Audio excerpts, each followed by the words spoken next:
Bé, doncs ja ho veieu, una vegada més l'estat espanyol fent de les seves.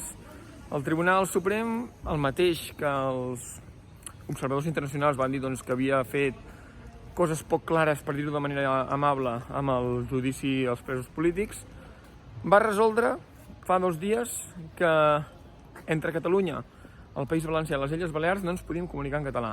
Ells, que són tan constitucionalistes, prohibien utilitzar una llengua en comú, una llengua que és oficial a aquests territoris, que compartim per comunicar-nos entre nosaltres.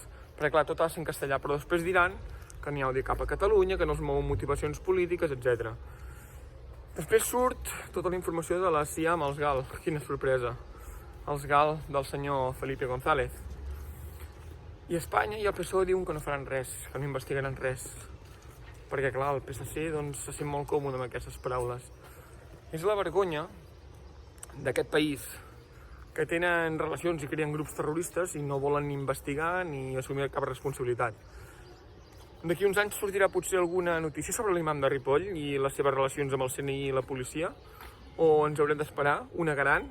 Què faran? Hi ha el que faltava també, el senyor Borbons, els Borbons aquests que s'han lucrat i enriquit tal com han demostrat diverses vegades, aquell senyor que va disparar al seu germà, que va assassinar el seu germà, aquell senyor que matava elefants, aquest senyor que tenia diverses amants tal com ha anat sortint a la premsa, no es pot investigar perquè la família reial és inviolable. És inviolable la família reial pel que volen, la gent inviolable pel que volen, investiguen pel que volen, no.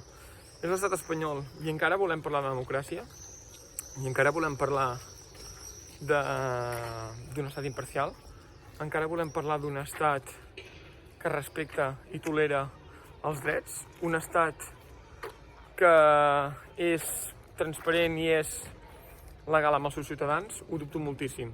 Per això i per altres coses cal construir la república. Visca la República de Catalunya i Aran.